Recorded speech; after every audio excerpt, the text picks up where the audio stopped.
Oh yeah, we're on. Yay.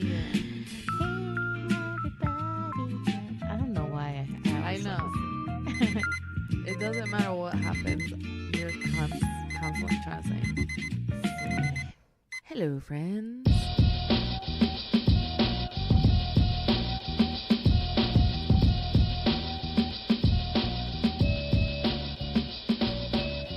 Yo. What's up, everybody? Welcome to another episode of CO in Rome. This is Yo. This is Rome, and this is episode number 45. Damn, nigga, 45. 45, man. We're almost at the 52-week mark. Yes. And we still ain't got the anniversary plans on lock. Yeah, we're busy planning other things, though. But it's going to happen. Yo, I'm about to throw a backyard barbecue, nigga. I just can't take it. Yo, that might be a good look. Maybe we could do a nighttime. Oh, shit. A nighttime barbecue. A nighttime barbecue pool party. I see a lot of ratchet things possibly happening. Now, mosquitoes come out at night, right? Yeah, but that's what they make like citronella and shit for. It Okay. is citronella, right? Yeah, citronella. Yeah. All right.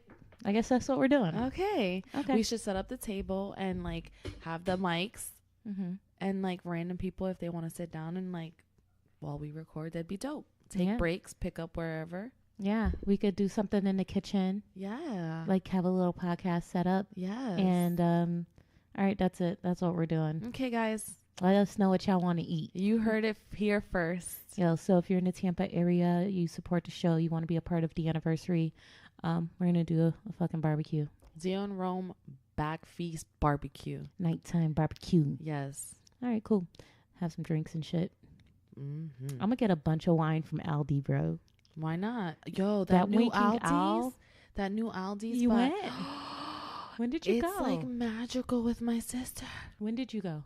Last weekend. Right? It's magical. Like, You can't believe it's at Aldi's. yeah, it's like, I don't know. Like, I went in thinking it was an Aldi's, but when I was in there, it was not Aldi, like, Yeah.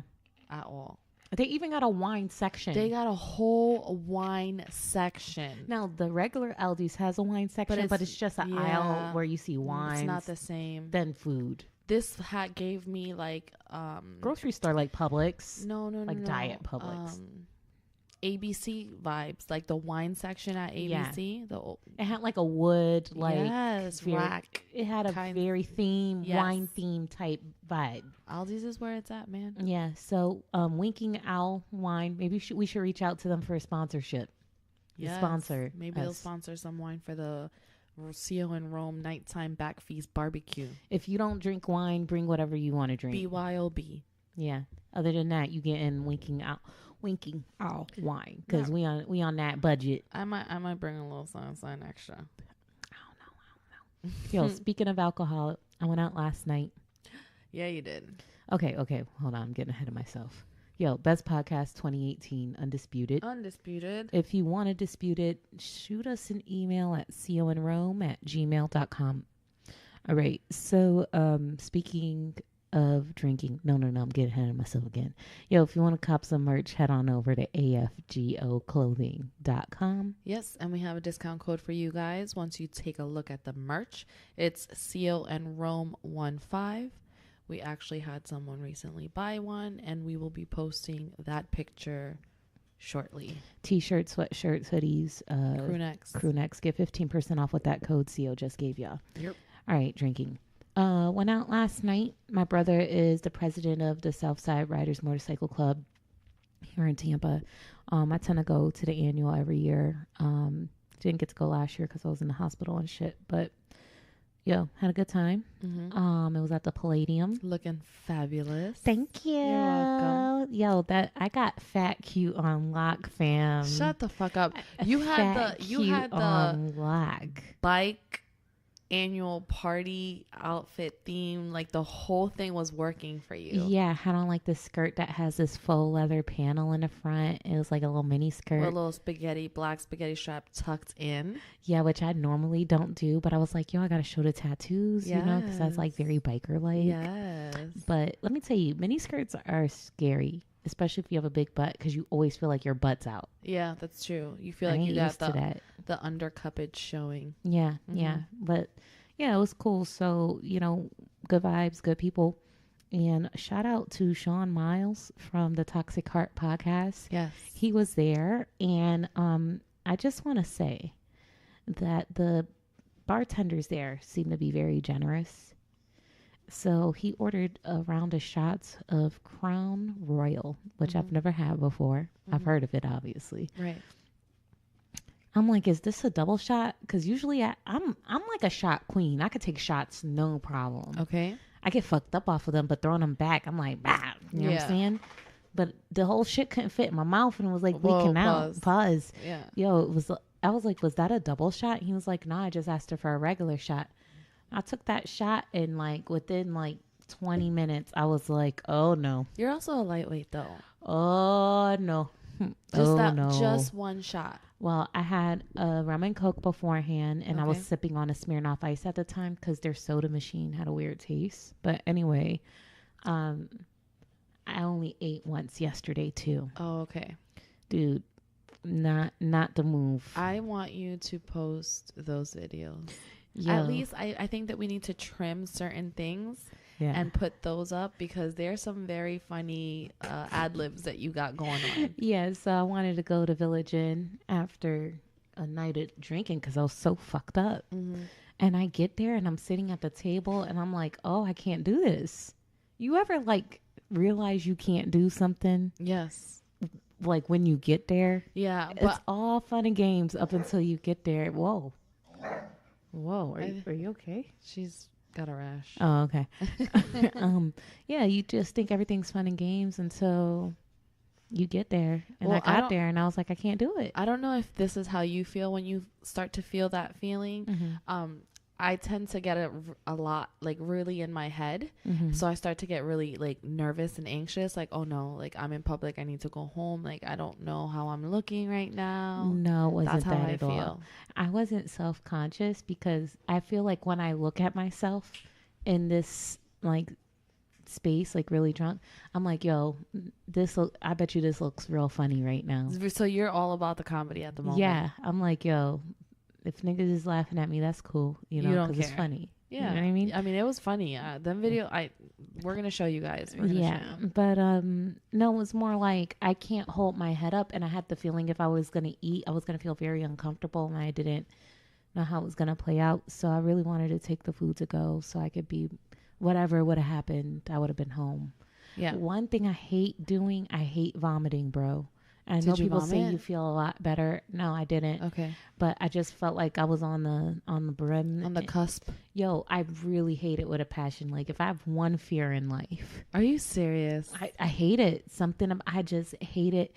I can count on both my hands how many times I've ever vomited in my whole life. No, that's a lie. I swear to God.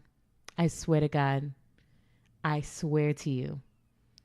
I feel like if I had to write a report on every single time I vomited in my life, that I could at least get the ones in my teenage to adult life. I can at least give you the ones that have happened in the past 20 years. Okay, but this is just like from drinking, or are you speaking of being sick as life, well? Get the fuck out of here. I swear to you. Damn, I wish my stories were like that because I hate it. I avoid it at all costs. I'd be like, oh no.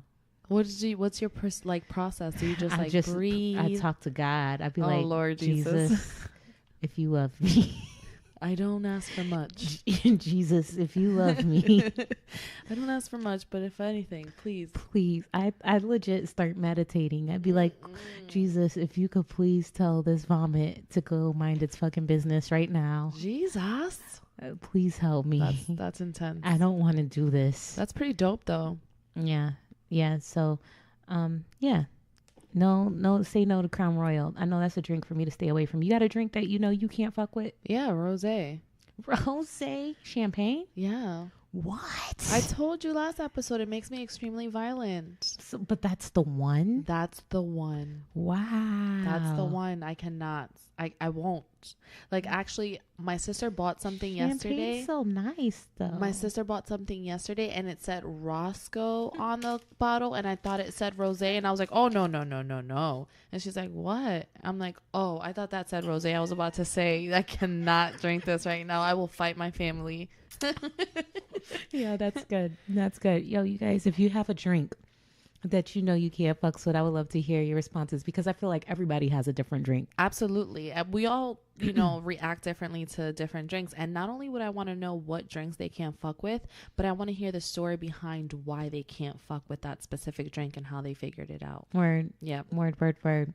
So moving on from that, I want to talk a little bit about this movie called Sorry to Bother You. Okay. I went to go see it with Jonathan. Mm-hmm. And it's there's this like sector in comedy, like a sub category in comedy, and I don't know what it's called, but Key and Peele falls into that. Okay. It's kind of like parody, sarcastic, dumb. Or also like Marlon Wayans and Sean Wayans. I don't know. They kind of have that feel to it. Hold on. I feel like Workaholics. Have you ever seen that show? I've seen some episodes. It's kind of like it's so stupid that I can't find it funny unless I'm like high or something. Yeah, I feel like Marlon and Sean Wayans fall under that. I kind of don't with a lot of their old school stuff. I can't put Dave Chappelle in that category because I feel like I could laugh at his shit whether I'm high or whether I'm not high. It's funny. Will Ferrell. I feel know. like he has those moments where it's like you're so dumb that it's funny. Sometimes it's so dumb that it's not funny to me. Like too. The Key and Peele stuff, I'm like, I can't do this right now. I just can't. So I feel like this movie falls into this is so stupid that it's hard for me to find it funny. But if I was blazed right now, like it'd be funny. Yeah. So apparently there's some hidden meanings in this, and I want to kind of watch some of these videos on YouTube where people analyze and like really reveal what they feel the hidden meanings are in the film. The producer, he definitely talks about how there's hidden meanings, but he didn't get too specific. And I'm sure that's obviously because he wants people to check it out. Right, exactly. And do their own research. Yeah, his name's like Boots or something like that. That's the name of the producer. That's weird. But I just want to say this. There's this one part that has this claymation of these Neanderthals. Oh, Lord. In a video. So there's this, I won't give it away, but in this world, right, in the film, it's considered sci-fi or whatever, but it's like sci-fi in real life. So there's this like thing where people can work and live, and that's all they do. Like they sign a contract. It's kind of like Walmart in China. You know, in Walmart in China, people live on site. I'm sorry. What was that? The Walmart in China that the workers live on site. No. Like, oh yeah, the workers that make all the things that are sold at Walmart. No, I never knew that was a thing. They have living quarters at the factories, and it's a requirement. A requirement? And they charge them rent that's taken out of their paycheck, and whether they choose to live on site or not, they still have to pay that rent. What about families? Like, they don't have families? If they decide they want to go home to their families, they still have to pay the rent, the on-site rent. What the fuck kind of bullshit? China's out of control. What the fuck ever. Anyway, so this film was like, basically, you work here, you don't get paid, but all your living expenses and all your food and everything is paid for or whatever.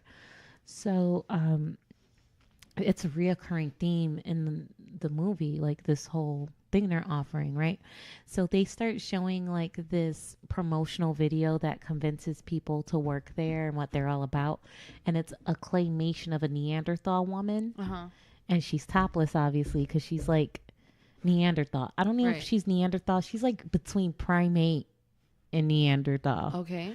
And the wind's like blowing, right, in this claymation. So you see all the little Neanderthal hairs on her body and on her boobs like blowing in the wind. But she's talking very proper like this. What? Like here at, I think, let's say it's called Workspace. Here at Workspace, we'll provide you a life of, but she's a fucking a naked Neanderthal with the wind blowing all over her body. I need to watch this movie. I was in the theater like dying. And I was wondering why no one else was laughing. Like people were laughing in the beginning. saying. But then as she continued talking, they were more paying attention to what she was saying. And I'm like, no. Like, I can't even be taking you serious I'm right like, now. what are we watching Yeah. right now? What are we watching? I need to watch this. I didn't even know that this was a movie that was out, actually. Yeah, it's got Lakeith Stanfield, the dude that was in Get Out. Yes. He's also in Atlanta. He's also the one that got in trouble for the homophobic freestyle recently on social media. So it's very difficult for me to recommend this film. I'm going to just say this. If you're going to see it, just know it's one of those stupid comedy type things, and it's got hidden meanings, so you don't really know. I think what that the I would fuck's going probably on. want to watch it more over the possible hidden meanings than I would the comedy behind it. Yeah. Pusha T got married. Congratulations to him. Congratulations, Pusha. You know what? I think the only thing I wanted to kind of get into based off that topic is that I think we've brought this up before, but I'm glad that being married and being in relationships is cool again. Yeah. You know? And in the early 2000s, I felt that it was all about the single life and, you know. Well, I think that maybe because we're getting older and the people that are our age that we still kind of pay attention to have reached that level of, okay, I need to be in a relationship. I don't necessarily know if like the younger generation feels that way as well. Yeah, and I was thinking that same thing, but I'm like, you know, when we were younger, I'm trying to think, were there older people in the hip hop game that were relevant? You know, I think we're in a space now where you can be old in the hip hop game and still be relevant. Yeah, I think so too. I think that, and I'm not saying senior citizen old. I'm just saying you weren't seeing people in their 30s and 40s on the radio or popping when we were in the early 2000s. I feel like it was a rotating door for a little bit, and now that there's more mature rappers still in the game, definitely a marriage and relationships are a thing. So you know that's pretty cool, man. I'm happy to see that and happy for them. Yes. Yo, I want to say again, don't do drugs. Yeah. That video was retarded. That was so retarded. Like, you're talking about the one I posted on Instagram? Yes. Yeah, well, they were seriously fighting. They were. Yo, like, she's a queen, though. She was handling him. Yeah, she was. And the way she kicked him in the chest. Yo, when he like turned around, that he let one of her hands go and she automatically jabbed him in the face. She put him in the guillotine and shit. Damn. I'm like, what in the UFC is going on? Yo, if y'all want to see this video, check out our Instagram. It's these two people that look like they're definitely on drugs getting into a fight in a very messy room. But man, he knew who was boss because he got up. He was like, I fucking hate you. And he just walked out. I'm like, yeah, he know what's up. That's how you know you lost a fight, when the last thing you say before you leave a room is, I fucking hate you. Yeah, he was like, I can't. She's a female. That was probably a factor. And she fucking me up. I can't do this. But what I was going to bring up was there's this clip of Roseanne. And she is definitely drunk, I'm going to guess. But I think there's some drugs involved too. It kind of looks like cocaine. Well, I wouldn't doubt it, but do you think that has anything to do with her comments that led to cancel Roseanne? But did you see the video? She was screaming to the top of her lungs. I did not. I'm going to pull it up so I can play it on here and you can hear it. And then I'll give you guys my thoughts. But, was she out and about? I know someone was actually interviewing her and then they asked her the question about the Valerie Jarrett thing, and she fucking lost it. Oh my god. Yeah, so I'm gonna play it for you guys. Okay, we're rolling. How's it sound? I don't know. Hello. Give me a level. Hello. Okay. Oh, you said I'm in 3 outfits. Well, here's the problem. Like, imagine. Are you filming? Yeah. Yes. Imagine a presidential address, like you're busted with killing a hooker, like whatever, right? What? No, hear me out. And they say tonight the president's gonna give his address, and then the camera fades out, and it's fucking the president on his desk in the Oval Office, and he's like, "I did not have sex with that hooker," right? Imagine in his statement to keep and save his job, there were jump cuts, multiple outfits, different. I'm trying to talk about Iran. I'm trying to talk about Valerie Jarrett wrote the Iran deal. I know, but you've told me this 300 times. Do you know that if... That's what my tweet was about. I know. You've explained this literally 300 times. I thought the bitch was white. God damn it! I thought the bitch was white.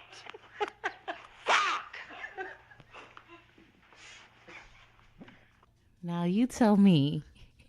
I cannot. Your eyes while you were watching that was crazy, dude. Bro, she's clearly that's not just liquor. Yeah. It's clear that there's liquor. Yeah. Like her behavior and like her mannerisms are clear indicators that this does have something to do with liquor. Mm-hmm. But she's angry. She must be drinking rosé. She is angry. Yo, I mean, and then he wasn't even asking her about that, which was really, really weird. Yo, I thought the bitch was white. now I have two things to say about that. One, I feel like I thought Valerie Jarrett was white. I did too. Maybe not necessarily white, but I didn't think she was black. Yeah. So I'm going to say that if she thought Valerie Jarrett was white, I'm saying it's very possible. Yeah, maybe it wasn't a racist comment after all. Because she does look like a little monkey. I'm sorry, you guys. I'm sorry. I'm not trying to be racist, but if you look at Valerie Jarrett's face. We decided long ago that we cannot say monkey and black people in the same sentence because it's automatically racist. Okay, I don't. Okay, let me think of how I'm going to do this. No, it's done. It's been recorded. There's no going back. No, I know there's no going back, but I just want to say that when you look at her, mm-hmm. You understand where her comment came from? I mean, not even that she looks like a monkey.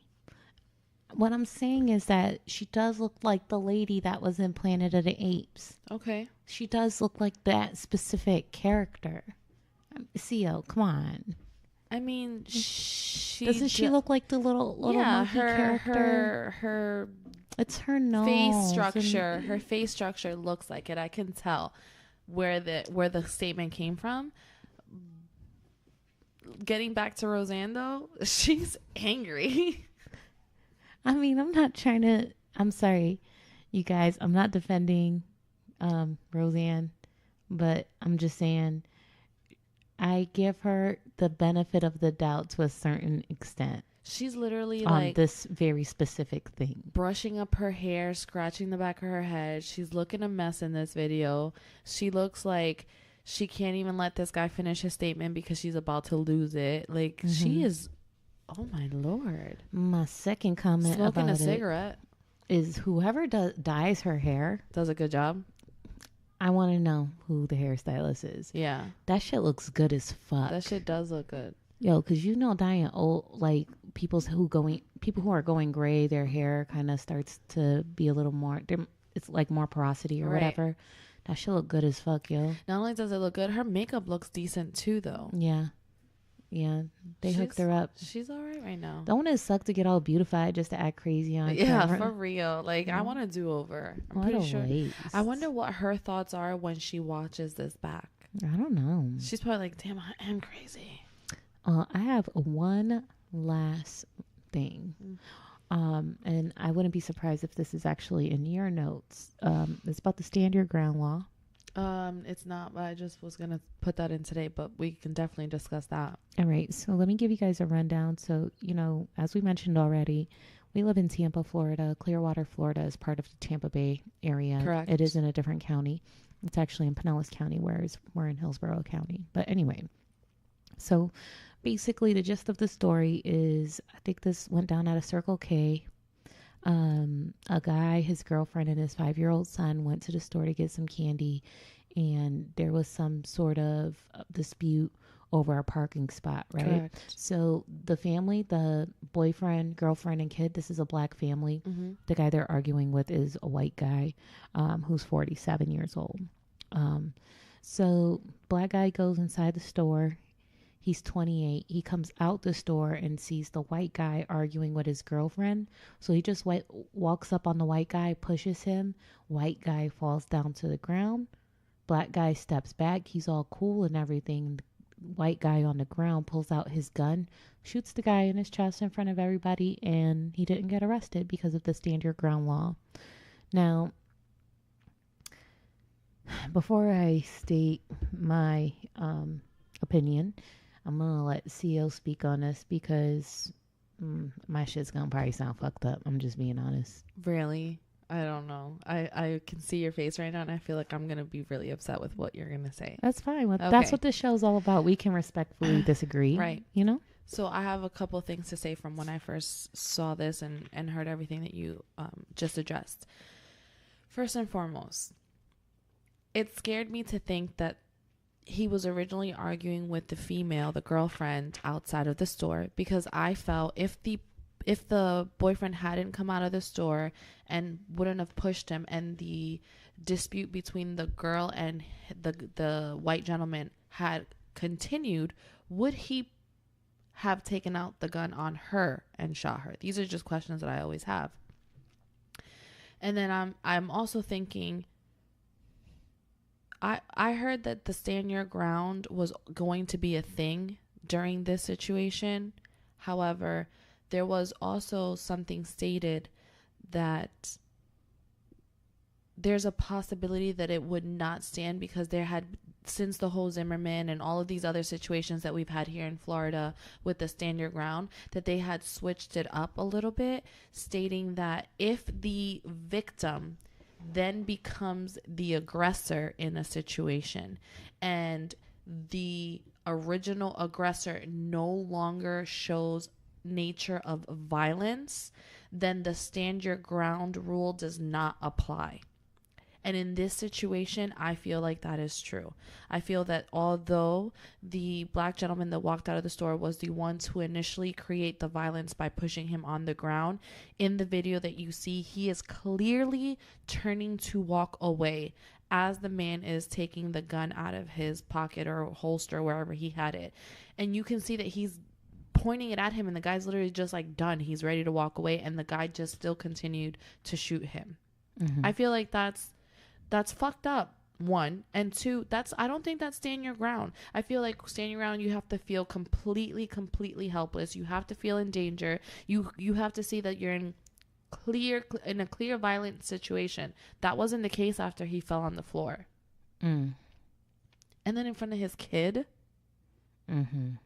I don't know. I feel like that, and I know that this is going to become a whole white black thing again, but I don't think that the stand your ground, I get it. Somebody pushes me, I'm going to put the paws on them.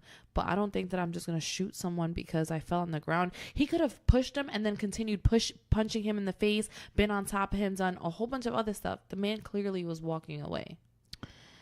Yeah, I agree. Okay. With majority of what you're saying. The only thing that I would comment on with what you said is that these changes, or what they were thinking about changing or amending with the stand your ground law, that shit needs to be very crystal fucking clear. Very true. And everybody that carries a weapon needs to be very fucking clear on that. Those changes, if there have been changes. I do feel like my understanding of it is that it is supposed to be protect people who are acting in a dynamic of self-defense. And let's say that it wasn't a bullet to the chest, but let's say he hit him back, he would be responding in self-defense because he wasn't the first one that got violent. So when I say that he shot him in self-defense, I get that he didn't have to respond in that way, but because he was responding to being pushed, that's what classifies it as acting in self-defense. Right, I agree to that. So I felt it was unnecessary, completely unnecessary, because let's say he didn't shoot him. Let's take the gun out of the equation, right?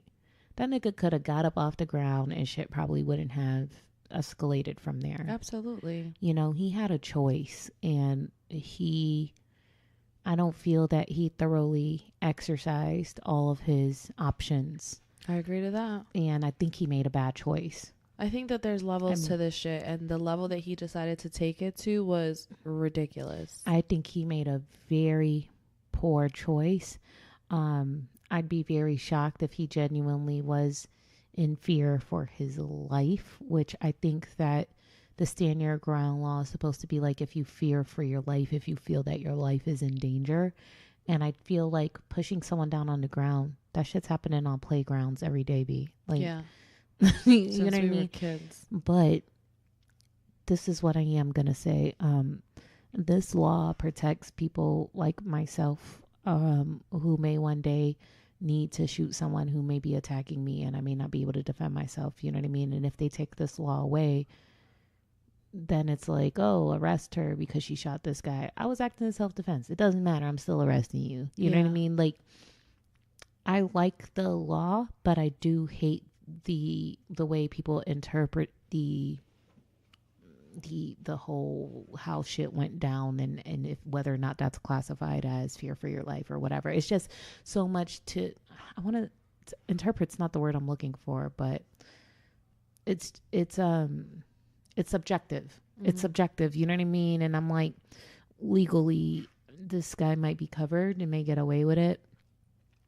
My takeaway from this entire situation is it definitely makes me think twice about putting my hands on someone. Yeah, for sure. For sure. Like, I am all for getting busy.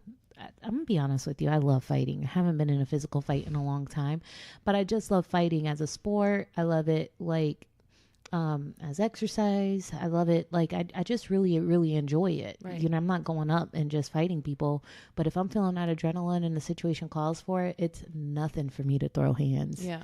It's nothing for me to pull up and punch someone in the face. Like, it's nothing to me. Yeah, but it's true. You do have to be careful about being okay with that these days because people aren't fighting back with their hands. I'm at a stage in my life right now, and especially after watching this video, that like, yo, if I do decide to run up on someone and punch them, whether it's justified or not, like, they can pull a gun out, shoot me, and it's going to be completely okay. Yeah, for sure. So I do want to say that I feel it's important for all citizens of the state of Florida to be very aware of the stand your ground law. I think this will be a good example of how, depending on how this plays out. And I think that in essence that people just need to understand that this law exists and you need to think before you punch. For sure. Think before you punch.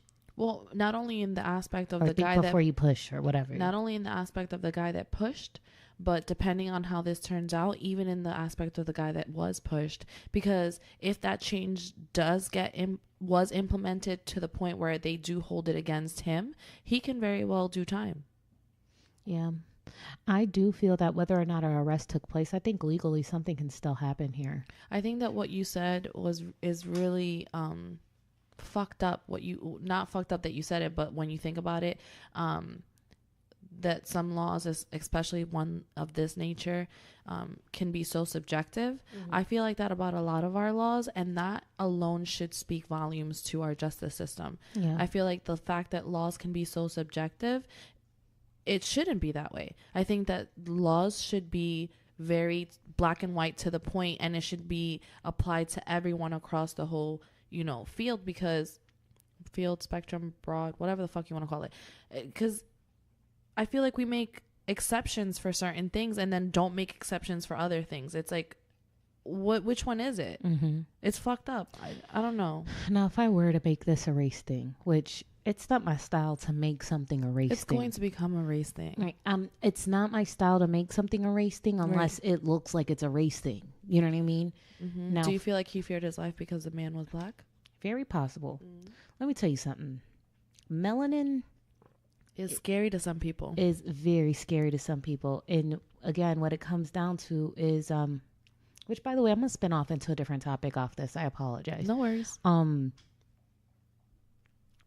Just genetically, the way muscle is built and being stronger and just, you know what I mean? Like, it does come off scary. So maybe that caused him to think like, oh, I got to shoot this motherfucker. He's going to beat the shit out of me. Yeah. Even if I don't know if that was a genuine thought in his mind. Like, yo, this nigga just pushed me. I'm about to blast his ass. Yeah. I don't know what was going on through his mind. If it was fear or pride, either way, pride and fear both make you react in really fucked up ways. And could race have been a factor to have led to that way of thinking, whatever made him make that decision? It could, but I think if I were to make it a race thing, the question is, if this were a black man, same ass scenario, but you swap black man's on the ground shooting the gun, white guy's the one that pushes him down to the ground, would they have arrested that guy? Good question. But again, this is hypothetical, and it doesn't really matter. But that's the only way I can make it a race thing. I can't say that, oh, he shot him, he was black, but I'm curious to know that if he was a black man, if maybe he would have been scotch-free, no arrest. Yeah, we won't know. We would never know. I want to talk a little bit about the power of a woman. Okay. And this is no disrespect to anybody. I was in a situation earlier this week where I was just making a joke. I had to use something, and there was a man that needed to use the same item. Mm-hmm. And he was kind of we were just playful banter, and he like kind of ran and got to it before I did. Mm-hmm. I was like, yo, man, I was like, what happened to ladies first? And he was like, oh, no, I'm all about equality. I was like, touche. Yeah, I can't argue that. And then I went and I sat in my office. You know, this happened at work. Again, innocent. I'm not calling out anybody. But it made me think. I talked about this when work was here. And I'm all about equality when it's convenient to me. I'm not about like complete equality, bro. I'm not. I enjoy the parts that really, really benefit us women. I enjoy someone picking up the tab, opening the door, carrying the groceries because I'm a woman. But I feel like that line is blurred. I think that what you're speaking about is chivalry, and that's not necessarily equality. I feel like the fight for equality is going to eventually kill chivalry. And that's where I'm going with this. I'm very concerned about that. I hope it happens after my lifetime. Yeah, I like chivalry too, but I still want you to respect me as an equal counterpart. Yeah, and I'm not saying he disrespected me. He didn't disrespect me. No, I'm not saying that either. But it's just making me think about like all this women's equality that we're fucking fighting for. And I'm like, no. Yes. I want to be held. Yeah, I think being treated as an equal when it comes to basic human standard rights, when it comes to my pay rights. Correct. When it comes to my rights, I'm an equal. Exactly. But when it comes to special being a female, special treatment, yeah, I still want that special treatment. Yeah. And I feel it's fucked up to have your cake and eat it too, but we fucking deserve it. Yeah. Listen, I'm gonna get really raw. When y'all bleed out of your vagina for a week every fucking month, when you create life within you and have to endure those type of pains, we could talk about you not treating me special. I just want, I want to know if we can create like a new segment that's like, yes for rights, but I'm still a lady. Yeah, like we gotta fucking figure it out. We should have a segment on. I don't want it to be all or nothing. I think we should talk about things that women want as far as rights, but then what we still want as far as being a lady. And then we need to have men to support this thing that we're talking about. We should have a hashtag for it. Yo, so I would love to know your thoughts on that. It's just something I've been in deep thought about. You know, the thing that saddens me is I don't think women realize how good we got it. In some sense. In some senses, we do. Right. I'm just saying, being a woman here in America. Oh, yes, for sure. We got it so good. Like, let's be real. Sexual harassment, for example. Mm-hmm. Unwanted sexual advances. Mm-hmm. Unwanted. Right. If you want it, it's a different story. If you want it, it's cool. But if you don't want it, and honestly, all of a sudden it's sexual harassment. And I'm just saying, it's up to us. If that ain't powerful, I don't know what is. You're right. And that can be abused, but I'm just saying power is power. You're right. And another thing that I just thought of while you were talking about that is that honestly, I feel like women in the workplace tend to, be more sexual harassy towards men. And because men are so like, they want it. Yeah, they're so like, oh my gosh, she's talking to me like that. They love it. Like, they gullible in a sense with it. They don't care about, oh, this is sexual harassment. We get away with things that we say and do a lot more in the workplace than men will ever get away with. So for sure. I definitely agree to that.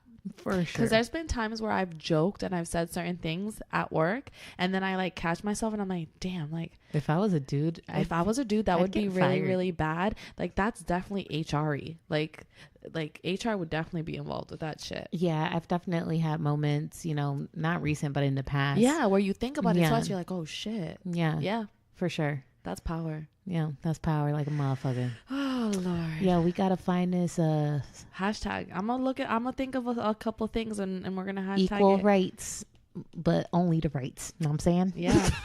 Only the rights. Ah. I'm still a goddess, motherfucker. Yes. I'm the queen bee. Word up. Shout out to Beyonce too, because I don't want the beehive to come after me. Yeah. So I have a couple things I want to talk about. Did you hear? I was appalled when I heard this. Did you hear that people are donating money to Kylie Jenner to make her the world's youngest billionaire? I did not hear that, but that's fucking stupid. The fuck? Is this real? Like, so if we get our faces out there enough and our names out there enough and we start popping like that, I'm going to ask for this shit. If people can donate money to someone who's clearly well off just to make her, I don't give a fuck. I'm going to start asking for money. I think I just saw a minority woman that was like the only minority to raise this much money on online. She raised like $6.5 million on for herself for something that she was trying to launch or something like that. But it was all donation, 6.5 mil, something like that. When I heard about the whole Kylie Jenner thing, I was like, is this really the generation that we live in? Like, we're taking money from ourselves and things that we can be spending it on, just to be supportive of making this person richer. You'd be surprised, bro. Like when I had the MS donation thing, I think I raised like $3,000 to $4,000 in a very short window of time, which is crazy. And I, by the way, I offered to pay everybody back when I came out the hospital because I decided not to get the stem cell treatment. Well, for a little bit you couldn't, right? Because your immune system had to be at a specific. Yeah, so I was like, yo, I'm not moving forward with it. So, and some people told me to keep the money. Yeah, I mean, niggas is out here donating money and they cool with it. So. You just gotta open your mouth sometimes. Remember the lady that was taking donations for bomb ass potato salad and raised like $10,000? Ridiculous. It's easy. It's easy. People also donate money to GoFundMe's because they can write it off on their taxes. Yep. And Zimmerman, people have been donating to kind of help support him after that Trayvon Martin. It's interesting to see the things people will raise money for. So I'm not surprised about this. I just kind of feel like, look, if you do want her to be the first billionaire, instead of donating money, why not just buy her products? Word up. Which in return is the same thing. Yeah. And then since we're on the topic of her, did you hear that she's stopping to get her lip fillers? Oh yeah, I saw that they asked her about her lips on one of her last videos, and she said, "Yeah, I've removed some of my fillers. I'm not getting them again." Now, the thing that I find interesting about that is that her lip kits, like the promotional packaging, has these big luscious lips with the lip color dripping off of them, and I just wonder if now that she'll have smaller lips, if that'll somehow impact her sales. I doubt it. You think so? I doubt it. She's already created a brand for herself. She has such a large following. I don't think it's going to matter at this point. Okay. I think if anything, they're just going to give her more credit because she's decided to go more natural. Okay, girl. Yeah. Maybe she'll come up with some shit to make your lips look more plump without having to get fillers, and that'll be another moneymaker right there. Yep, that's exactly right. I can definitely see that. Another thing I heard in the news was that Tekashi 69 got pistol whipped, robbed, and kidnapped. And then they were saying that there was a picture of him with a bruised cheekbone and eyelid. And they advised on that link that he had initially told a story, and then when the cops went back to question him again, he kind of gave a different story. And the bruising on his face wasn't necessarily as bad as I would think for someone who was pistol whipped. So my question is, do you think that this was him continuing to troll the way that he normally does and maybe a publicity stunt because he's got new music coming out? Or do you think that his trolling has finally caught up with him and this is something that actually took place? Very good question. Jonathan was actually reading this story to me this morning. This morning. And as he was reading it, this was the way I recall him telling it. He had an event or party or performance or something like that. Went to his home in Jersey where his kid and his baby moms was inside. When he pulled into the driveway, these motherfuckers blocked his driveway off, kidnapped him, stole his jewelry, blah, blah, blah, blah, blah. While they're in the car running off, Tekashi somehow figured out how to get out the car into the street. One of the dudes jumped out and started to kind of like go run after him, but they were worried about being ID'd, so they hopped back in their car. And then Takashi jumped into a stranger's car that then took him to the hospital. So Jonathan's reading this to me, and I'm like, what? Mm-hmm. And Jonathan's like, yo, this shit sounds like something out of a movie. Mm-hmm. And I'm like, yeah, that's kind of elaborate. Now, when I was reading this on Vlad, everybody in the comments was like, I don't believe it. It's only because he has this new song that dropped. Everyone's like, oh, I think he's trolling us again. I don't know if he has a history of just making these types of things up. I know he's a troll, but there was, I think there was a story around the time he first came up that they were referencing that he makes up a lot of stories. And I was expecting, like, I hate to reference this, but the Rihanna picture, like how fucked up her face was. Yeah.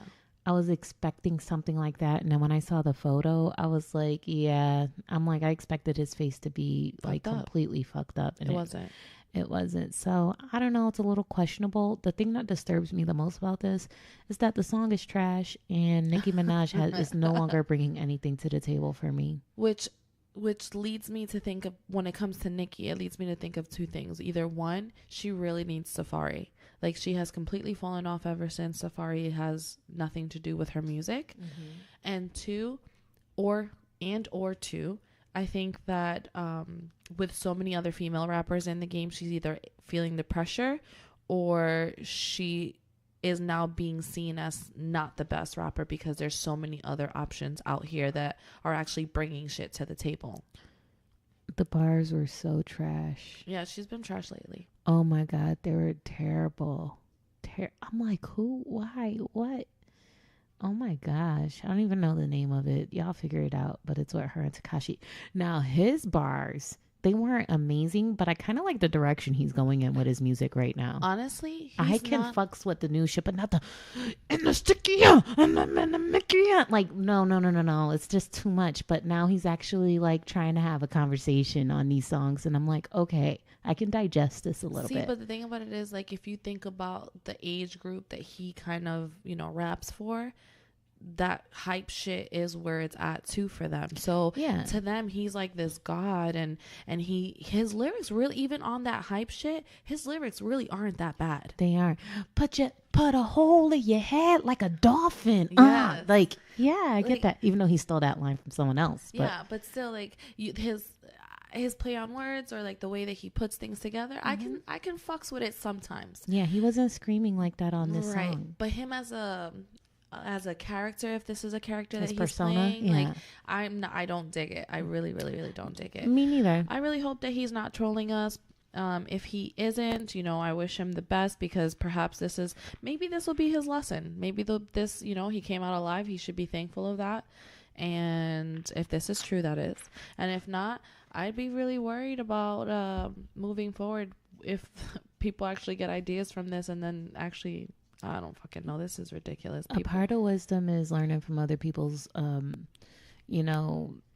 from other people in general. And I think XXXTentacion should be a lesson to everyone. Should be an example to mm-hmm. everyone. And he wasn't even that bad of a troll like Tekashi is. So, yeah. I mean... And even he was a troll, not as bad as Tekashi, but even at the point where, unfortunately what happened to him, he was at a turning point. He was nowhere near being a troll at that point. Yeah. So, I mean, shit catches up to you. I would suggest for Tekashi to be careful. Word. Anywho, you got anything else? Nah. Really? No. Okay. So I was having a conversation this week with someone. And they mentioned a couple of things that I was like, this brings up a really, really interesting topic that I would love to discuss.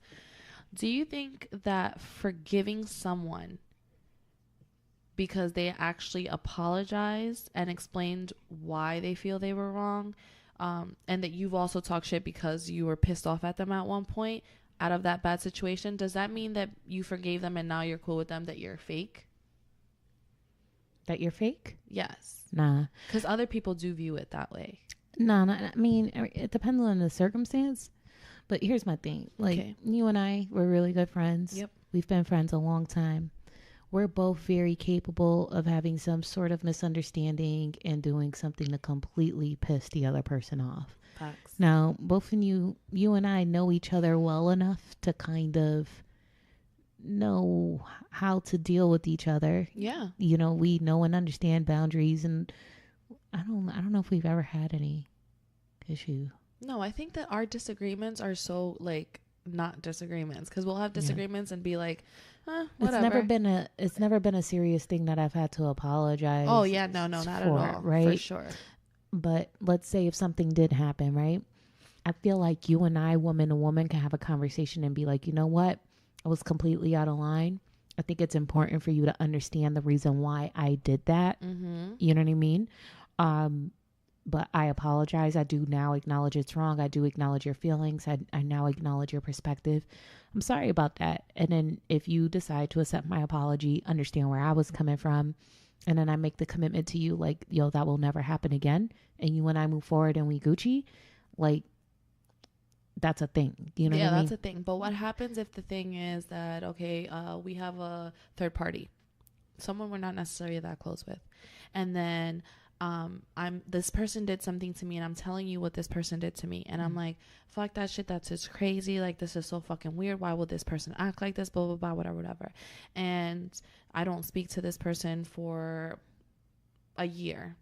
Okay. And then somehow this person comes up to me and they're like, so, you know, to address that situation that took place a year ago, I really want to apologize because I see the wrong in my ways, blah, blah, blah, blah, whatever. So I'm like, you know what? Because I don't hold grudges like that. I think I'm a pretty forgiving person.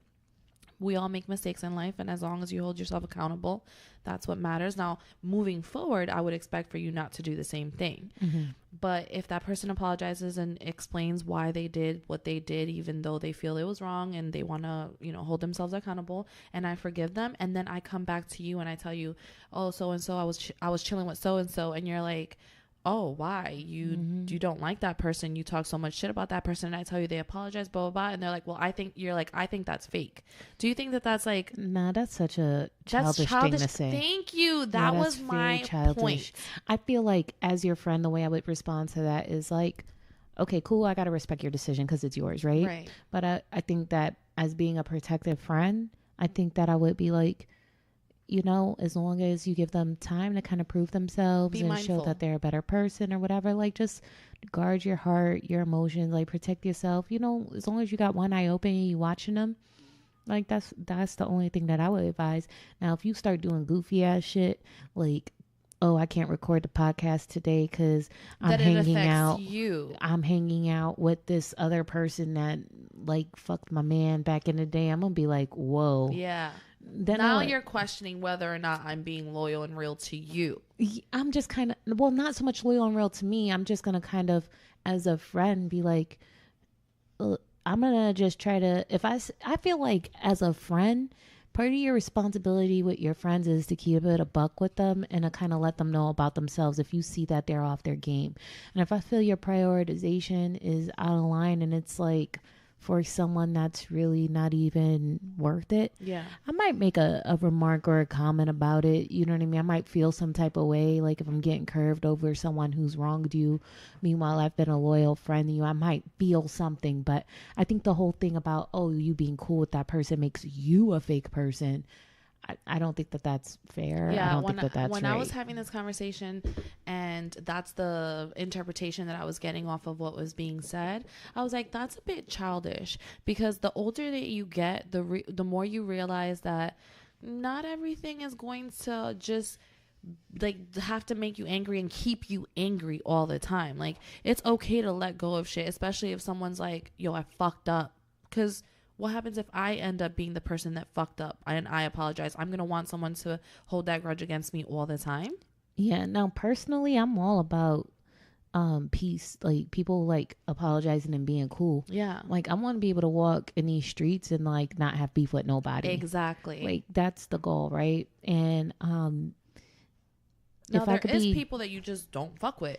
Yeah, but I could see when I could be cool. Like, we got an understanding, you know what I mean? Right. And we're respecting boundaries. But if someone apologizes to me, I'm not particularly looking to go grab some wings. You know what I mean? Like, hey, let's go grab some lunch. Right. Like, we could be cool and not be tight friends after an apology. We can just have a mutual respect for one another and just leave it at that. And because see each other in the street and be like, hey, what's up? And keep it moving. yeah, like, I'm not going to start a text message relationship with you and look to add you to the roster, because the reality of it is, and I'm not bragging, but I have enough friends, like really good friends, and I'm not out here looking for more. If organic friendships build based off certain connections and certain moves I make in my life and my career, those types of things, I'm open to that, but I'm not going to be out here trying to force friendships if things aren't naturally flowing in that direction. I agree to that. So basically we're agreeing that it is a bit childish. Yes. Okay. We're in agreement. Cool beans. And this is kind of a great segue to my last note. Okay. Do you think that exes can and should be friends after moving on? I can't say should, because sometimes you should not. Okay. You know, the way I view romantic relationships is the same way I look at platonic friendships. Yeah. Sometimes it's just not meant for certain people to be friends. You know what I mean? So it depends. Like, I have some exes that I can't be friends with. Like, now, no what does matter it depend on to you? Did you do something to violate me? Did you do something to put my life at risk, my career at risk? Did you steal from me? Did you lack a certain level of respect for me? Like I can't be friends with someone that doesn't have those basic core values of what a friendship would require of you. Now, what happens if you ended up on a good note? Like, you just were like, we're not working out. We have to go our separate ways. Mm-hmm. I still have love for you. However, we're just not meant to be together. I definitely have exes that I'm still friends with. Okay. I don't go out and like hang out with them and do a bunch of things, but I have exes that, like, if they were like, yo, I am so sorry, but I have a flat tire. I'm stuck on the side of the road, and I've tried reaching out to some other people. I can't hear like, I can't, I haven't heard back from them. Will you help me? And I will jump in my car and I will help them the same way I would do for any other friend. Agreed. Now, does that change if your current significant other is not okay with that situation? It can change, but for me, the fortunate thing for me in my current relationship, which, I'm married, my husband and I both have this understanding that there is such thing as having that you can end a relationship on good terms and still be friends with a person. Now, neither one of us, again, are going out to lunch or going out to movies and going out and doing things. But, like, for example, like, Jonathan had this birthday party once, and he invited someone that I know he was involved with at one point in time. And it didn't bother me because she moved on. She was with someone else. I didn't feel like there was anything weird going on between them, and I trust them. You know what I mean? So I think that it depends. Some people can and can't be trusted. Yeah, for sure. With that type of stuff. So I think between myself and Jonathan, neither one of us are like, oh, you can't be friends. Now, if your ex just so happens to do some disrespectful shit, and I'm like, I don't want you around that bitch because she did this, it's not about, oh, you can't be around her because she's your ex. It's because she's disrespecting It's because she's a disrespectful ass bitch. Right. That's totally different. Yeah. But I do feel also that if you're in a relationship and your significant other is cool still with their ex to a certain degree, like what you mentioned, I think it shows a level of maturity that and being secure within yourself to know that I don't have a problem. And I'm also like, listen, at the end of the day, both of you clearly moved on. You realize that you didn't work. If you guys wanted to be together, that can very much still be could have still been a thing. But I agree with you. I think that it depends on whether or not the person's being disrespectful. And there are still boundaries that you should have if, in fact, you do still have some sort of relationship with your ex. You should know that the playful banter that you may have had at one point should no longer... Oh, yeah, she that ass hasn't gotten any... Yes, like, no, I no, see no. you still... That's not okay. Yeah, I think both that ways. General respect should be very obvious. But I think it's possible. Yeah, I definitely think it's a possible. I kind of lost my thought. I'm still dealing with a hangover. But I feel like it's not much different than the expectations you would have between a platonic friendship between two people of the opposite sex. 100%. You know what I mean? I mean, I just think the only thing that makes it a little bit different for the person, the significant other that's not a part of that friendship, is that this they're aware that you guys have fucked and whatever. have shared intimate moments with each other and memories, and that's the only difference. I remember what I was gonna say now. It kind of left me again. What the fuck is wrong with you, bro? I don't know. Fucking memories. That's the only thing. What was I gonna say? Dude, I don't know what's wrong. Maybe it's not meant for me to say because every time I go to say it keeps. Watch us finish this episode and you remember. I want to remember it so bad. Well, with that being said, you guys, until she remembers, if she remembers, I don't think I'm gonna remember, but I guess I'll just end it on this note. I think that I remember I was gonna say now. So I'm all about pro-choice anyway. You know what I mean? Like, I am out of the business of trying to control what people do. Right. I would love for my husband to be so into me and so in love with me that he wants to be with me for the rest of his life, because that's what marriage is all about. Right. But if he just so happens to wake up one day and be like, I want to get back with my ex and I don't want to be with my wife anymore, I'm not saying that I would be thrilled to hear that. Of course not. But I no longer make it my business to stop and change what people want for themselves. Mm-hmm. Because that's where you get in trouble, thinking you can control other people's wants and desires. You can do things to motivate and inspire them and to get them to, realize that you're the best thing ever humanly possible, and that if they stray from that they're a dummy. But people are always going to do what they want to do. And I feel like you said, it's a security thing, right? For sure. If you're like, oh, if he brings his ex around, the only way she could take your man from you is if she's the better option for him. Yeah. She's gonna have to come off as the better option, right? Whether it's sexually, whether it's with the food, whether it's with, she's just more pleasant to be around, all those things. So just, to avoid that, just be fucking awesome. That's the way I approach it. Right. I try to be awesome as possible, because I think that partnership is all about being so much of an asset to another human being that they can't live their life without you. Right. That's the whole point. Not only do they not want to lose you, but also it betters them in a way. And you bring so much value to their life. Correct. And that's the missing piece. See, people jump into relationships thinking about how it serves them, not realizing that the gag is it's all about what we can do for one another to give each other the best life possible. Correct. You know what I mean? And as long as you stay on your game with that, like if your best is not good enough and a nigga still strays and decides to get with someone else or to get with his ex, then maybe it just wasn't meant to be. And it also doesn't mean that your best isn't good enough. It just probably wasn't good enough for that specific person. It may be exactly what someone else needs.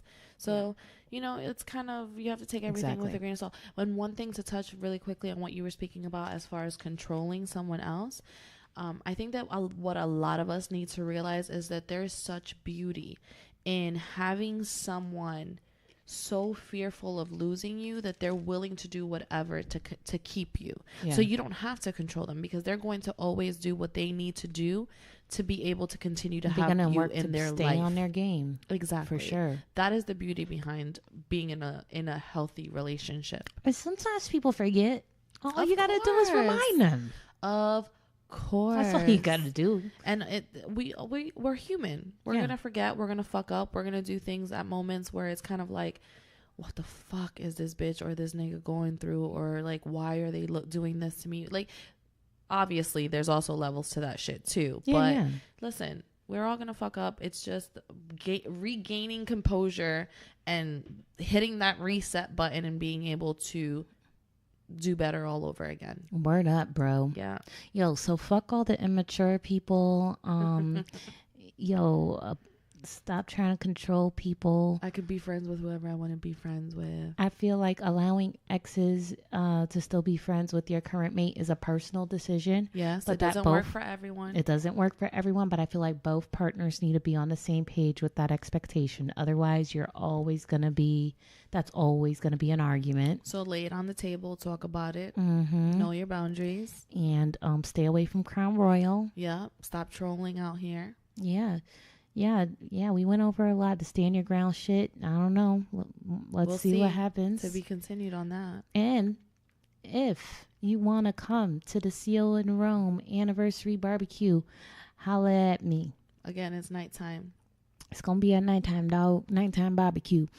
We're going to have a good time. I think that'll be a really good way to set it off. Now, here's what I'm thinking. I just want to put this in everyone's heads. Okay. So what we'll do in the kitchen, right, is we'll do it in the living room. You know what's awesome about this? We'll set up video and we'll record audio. You know what's awesome about this situation? Yeah. Is that our very first episode for the Zio and Rome show was out of your kitchen. Yeah.